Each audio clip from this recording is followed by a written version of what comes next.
Have you ever been one of those people that has the insider knowledge to what's going on at all the coolest parties and gathering spots in town? If not, and you're into cannabis, which I'm expecting you are because this is the Talking Cannabis podcast after all, you want to stick around for today's episode because we're interviewing Kim Kovans of Tulsa, Oklahoma. And my friend Kim here happens to have a lot of insider information on the cannabis culture and cannabis scene in Tulsa. So stick around to learn about the 3 best dispensaries in the Tulsa, Oklahoma area, according to Kim, as well as her tips and insights onto what makes some of the best cannabis businesses around. But also, Kim is going to give us some predictions for what she thinks is going to happen to the cannabis scene and cannabis industry in the Tulsa area over the next 5 years. So if you're one of those cannabis entrepreneurs that watches this podcast to get that inside information, make sure you stick around till the end.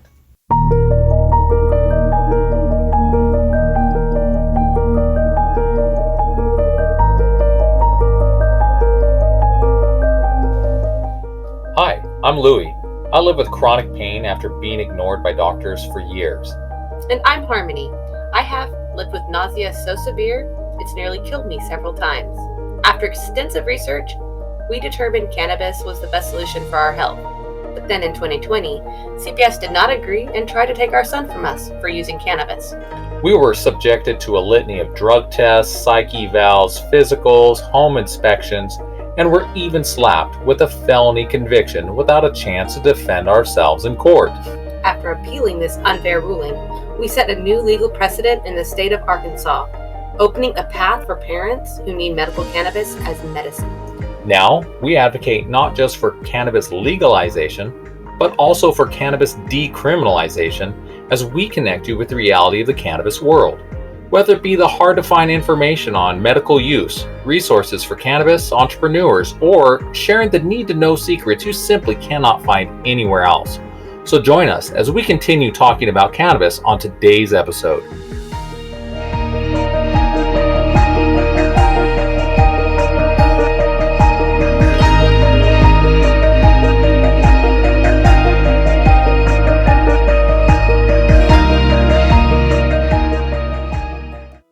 You're really into the cannabis scene here in Tulsa, aren't you?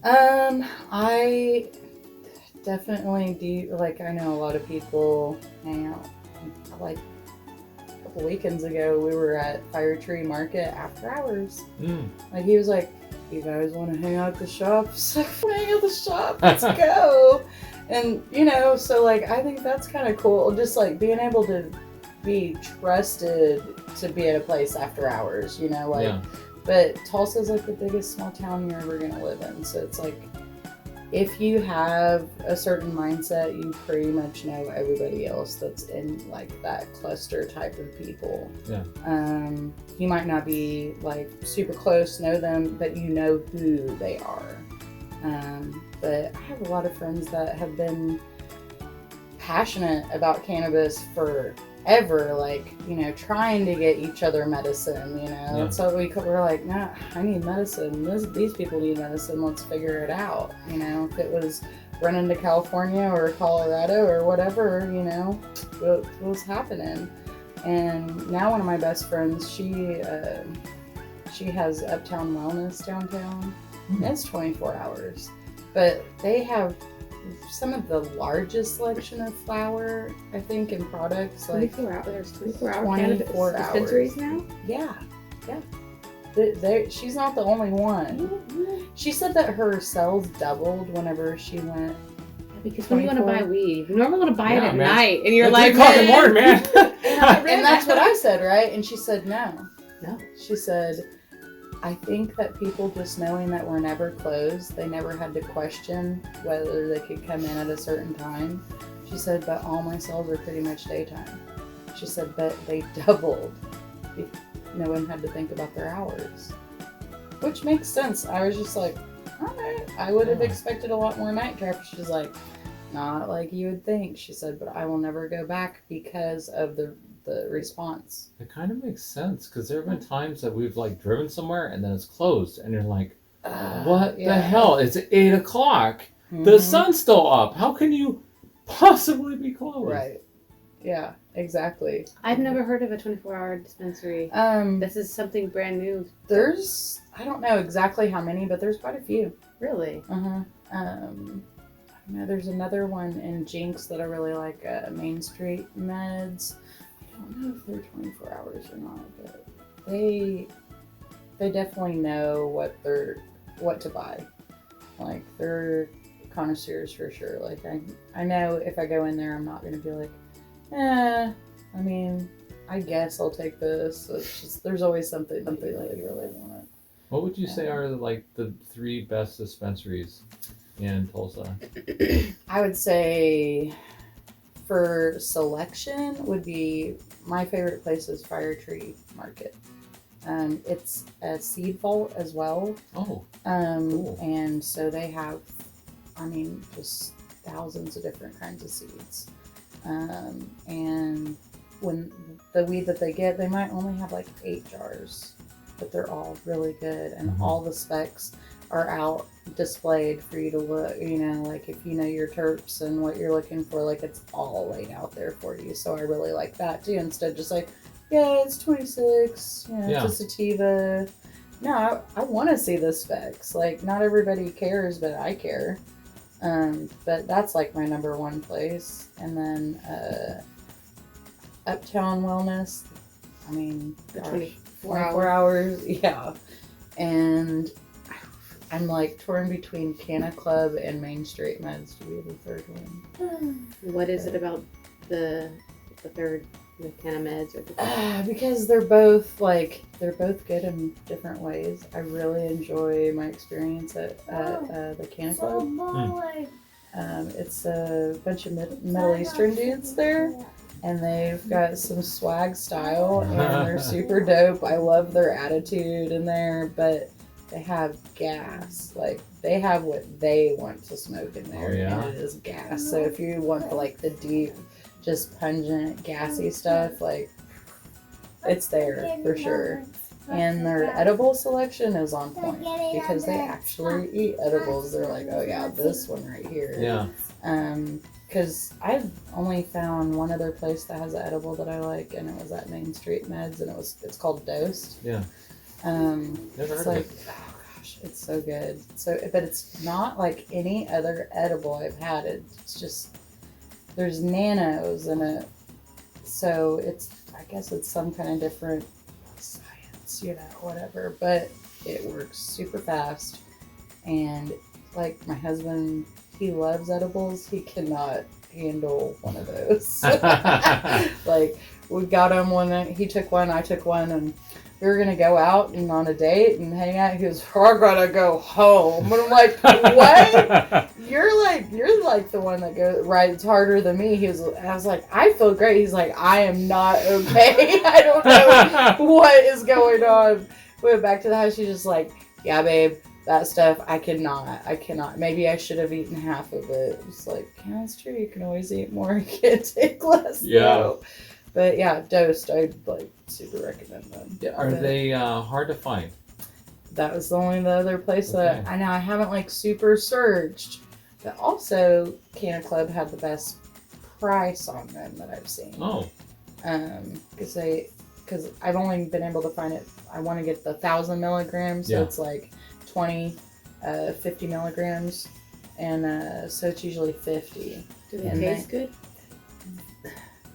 I mean, it's medicine. Yeah. They're gummies.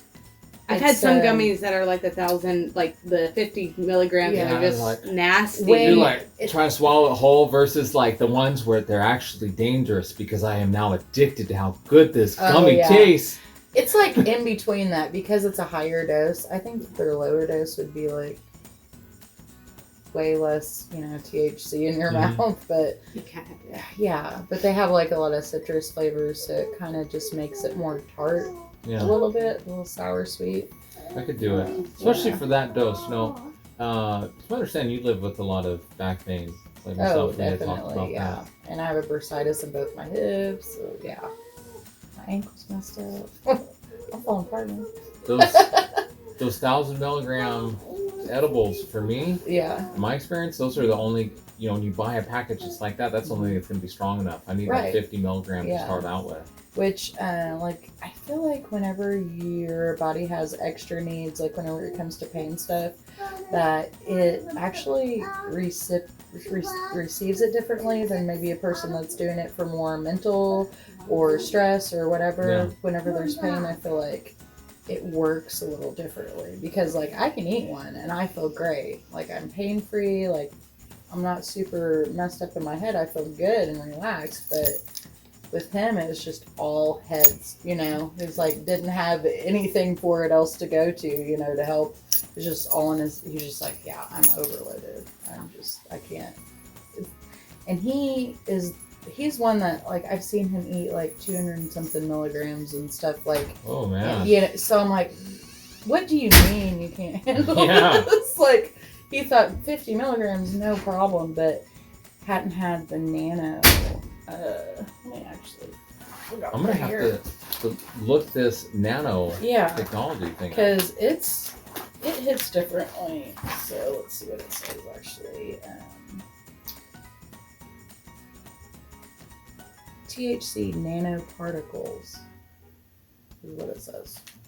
But yeah, that's the dosed. DOSD edibles. Mm-hmm. I'll have to go check them out. Yeah.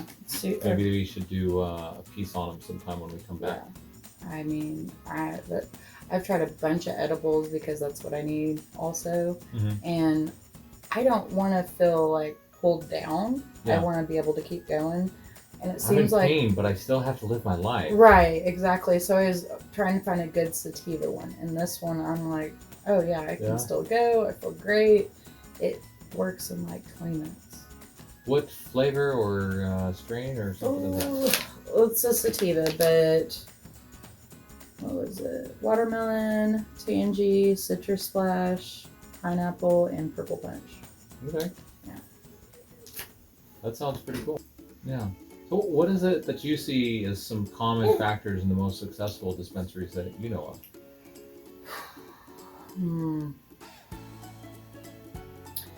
I think quality really is what it boils down to, is because a lot of these we had so many dispensaries pop up, right? Yeah. I mean, they're everywhere, where no one can even find a place to put a dispensary because they're within too close to each other, or this or that, all the spots have been taken.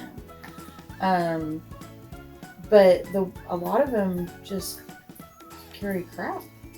They're trying to get their deal, so that they can put product on the shelf and they can make the most money. But if it's not good meds, it's not good meds. And the people that actually invest in the better products with, more like the better grows, like the Kind Origin Cannabis, and then Green Mountain Farms. Those are my two faves. But a lot of people don't want to pay that just little extra for that better, higher THC and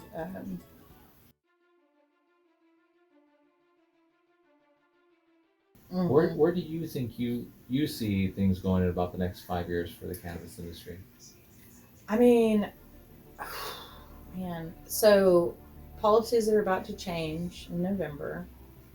I don't know all the little details about it, but I do know that it's going to change a lot of stuff for the industry and how they have to sell their stuff and present it, package it, like all kinds of stuff. And it's going to be really hard for everybody to be able to jump through that hoop. And so I think that it's probably going to weed out a lot of the small dogs that can't or don't want to spend the money on the stuff and, try to do better or whatnot. But like, I think a lot of people are about to shut down like in the next few months, and you'll probably see who's who at that point. Like, I think it's going to be really interesting to see who can withstand the changes that are coming up. But like, one of the things that I understand about it, which I'm very, very, very upset about is they don't want you to be able to see it, smell it, look at it. Like, I think it has to be in, packaging that you can't even see through, to my understanding. Because they're trying to say, well, you can't walk into a pharmacy and check out your meds before, and it's like, There's nothing to smell. Yeah. We're here to test the poignancy of our product. I would love for you to choose that we have to buy our sticks that way. Right. See how much you'd like it then, Mr. Legislator. Right. I mean, you're not dealing with crushed up stuff, and smashed back together in pill form. It's literally different flowers with different terps that affect everybody differently. And being able to smell it, which one will work for you and which one will not. But unfortunately, we have some people that have no knowledge about those factors that are they're trying to get their grimy hands on it because it's medical right now. So if it was med and rec, like, I don't think it would be like that. So I think probably the next thing that'll happen after these changes is they're going to really push for rec to try to get them off of our backs. So it sounds like you might be saying that there's been this huge growth in dispensaries. Mm-hmm. There's a bunch of people out there. Mm-hmm. Things are going to change. Mm-hmm. A bunch of them could go out of business. Yep. But then maybe there could be another boom. There could be, for sure. Yeah. Because there's places for people to grab at that point. There might be people that are just selling their whole cannabis store at, like, here, buy my business kind of thing. Yeah, it's too difficult to do right now. I want out. Right. There'll be a lot more opportunity for other people that didn't jump on fast enough, for sure. But I'm interested to see how it goes. But I think that rec will happen. Are there any, like, ballots or things for recreational on the ballot? I'm sure that there is. I haven't looked at it lately. I don't know what's coming up next. We have one in Arkansas for 2022. Yeah. We're hoping because Arkansas is the most crooked state in the union for cannabis. So bad. Yeah. Yeah, and you guys, it's like the dispensary owner I just interviewed described Tulsa, Oklahoma as the easiest place in the world to be in a cannabis business. Right. So I would like it to be even better and even easier, especially because you guys are next door, and I want to just move across that same line. Right. Yeah, I mean, it's set up for a lot of people to win at this moment, but with the changes coming next month, I'm not so sure if it's going to be as beneficial to the owners. Some people really off. If they do all those changes, all these. But they do all those changes and they piss the people off, then we get more stuff, right? Because we got pissed. Yeah, hopefully. That's when you do stuff. Yeah, it seems like here there's enough people and enough momentum that something will happen, whereas in Arkansas, I feel like cannabis users are more or less still a subset and aren't expressing their power as a constituency. So most of the people, I will tell them how crooked things are and they have no idea. Right. They're like, because I just think it's an injustice that I have to pay $450 to buy access to a rightfully, lawfully prescribed prescription because nobody else has to do that for any other prescription, Yeah, I mean, we still have some problems for sure. Like, a lot of people are having problems getting prescribed certain medications that they need along with cannabis because they have a cannabis card. Really? Yeah, and that includes steroid shots. With some of these doctors, they won't administer steroid shots for people if they're on cannabis. There's psychoactive pain meds and stuff like that. And ADD meds. Do you know what the justifications have been in some cases? I asked. She said those are just our policies. I hate that. Yeah, because I said so, kind of thing.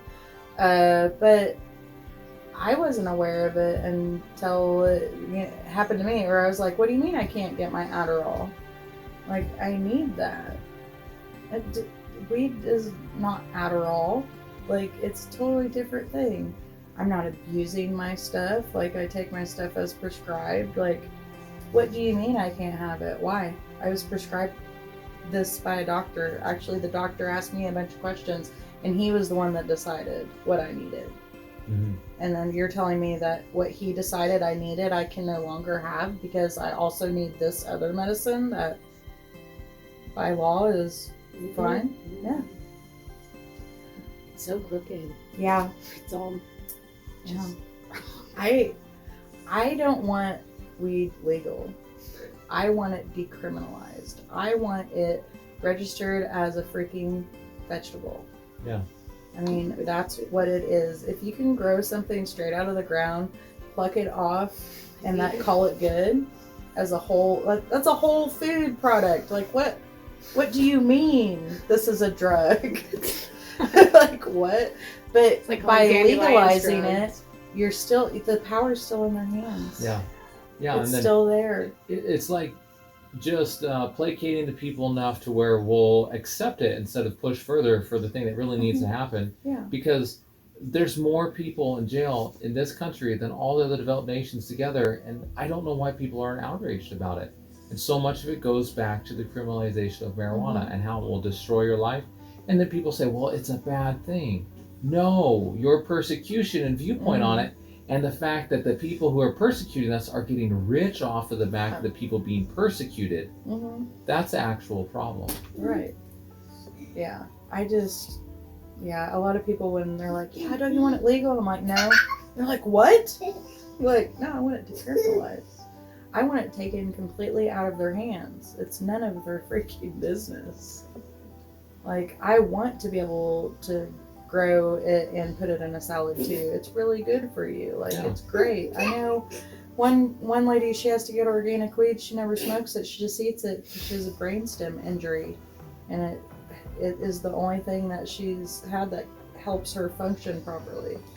Would she ever be interested to be on the podcast? I don't know. If you ever talk to her, say, hey, I know somebody who has a podcast who would be really interested in hearing, because that's a really different take on it. Yeah. One thing that we're wanting to focus on is the actual medicinal side of it and some of the science behind it, because a lot of people still don't understand that. They understand it was very, very basic. Right.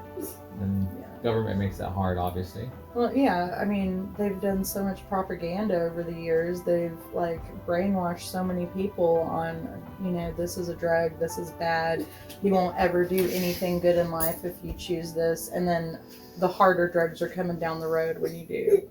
Yeah. Like, it's the most ridiculous thing. So, what did you think of that interview with Kim?